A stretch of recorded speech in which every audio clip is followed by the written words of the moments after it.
Hey guys, I'm reporting live from the North Cemetery in Cedarville, and yes, I have finally found the grave, the resting place of one Bumpus Jones. There he is. No-hitter Reds, 1892.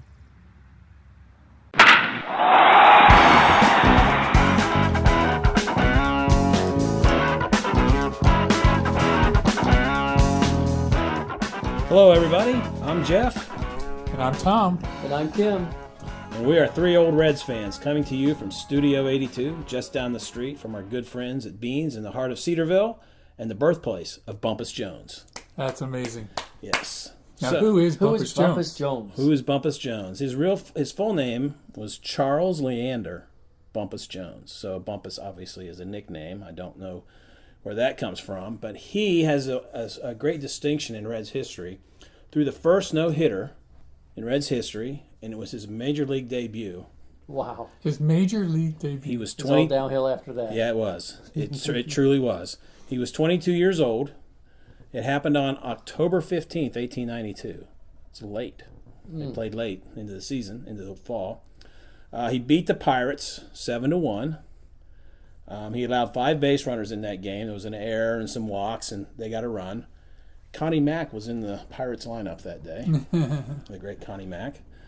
His manager was Charlie Comiskey. Wow. Of White Sox fame. So Bumpus was from Cedarville, and he barnstormed around playing like they did in those days. And they were the Red Legs, right? Probably, or the Red Stockings. I don't know when that all changed, yeah. which one of those. But anyway, they signed him after he pitched in relief against the Reds in an exhibition game in Wilmington. So there was this team in Wilmington. I think they were called the Wilmington Clintons. Clinton County. Makes sense. Okay. And they signed him for that day to come down and play with him against the Reds. He already had apparently a bit of a reputation as a good ball player. So he comes in the 7th inning, and the Reds had been scoring a lot of runs, and he comes in and shuts them down. And this was on October 12th. So 3 days. So Charlie Comiskey says, come pitch for us here at the end of the season. I want to see how it goes. So he goes over there 3 days later, takes the mound against the Pirates, and throws a no-hitter.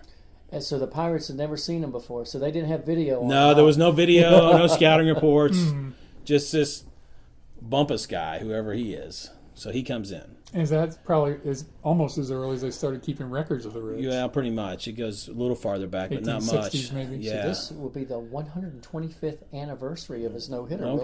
We'll have to make note of that. Yeah, we just did. Well, in October. In October. Oh, in October.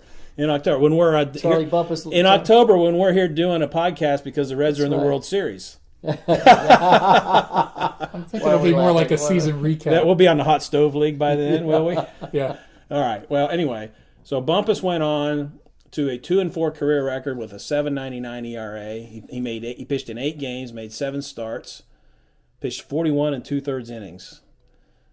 His last start, all his appearances were with the Reds except for his last one. He went to the Giants. They gave him another try in 1893 the next year, and he got bombed. That would have been the New York Giants. New York Giants, yes. And he got bombed in that game, and he never pitched in the majors again. But then he pitched in minor league stuff, barnstormed around, still pitched for several years.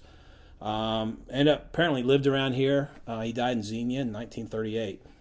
Now, why was he so good that day and then the next year not so good? Well, in 1892, the mound hadn't been moved back yet.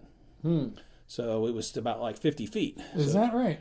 Then it got moved back to 60 feet, 6 inches the next year. And that could have had something to do with it. I think it was his last game. I'm looking at my notes here and trying to make sense of my own notes. How's that for you? Anyway, he walked 10 in that last game and lost to Cleveland and Cy Young. He pitched against Cy Young and got beat. So pretty interesting stuff. So even though he didn't have a great career, no, he's got this interesting thing. He connected with a lot of people. Right. And there's, records is what they are from those days. There's a pretty good article on saber.org that I pulled some information from, and of course there's a Wikipedia page and there's other things out there. I haven't done a full deep dive of research on this, but a little bit. His family apparently moved up here out of Virginia, and there's genealogical research indicates that he's related to Pocahontas. So the story just keeps getting better. So anyway, so that's Bumpus Jones. So we are here in the birthplace of one Bumpus Jones. So I love it. What a great piece. yeah, really interesting stuff. So Are we going to get him now on Bumpus, cover or banner? Of any we might do that. We might have a little picture of him up there somewhere. So anyway, how would Bumpus do in our starting rotation today, I wonder? Not much. From 50 feet, maybe? From 50 feet, he'd probably be all right. Yeah. How would our So current staff do from 50 feet? Yeah. Bronson would be awesome. Maybe go the opposite field on Bronson. That's right.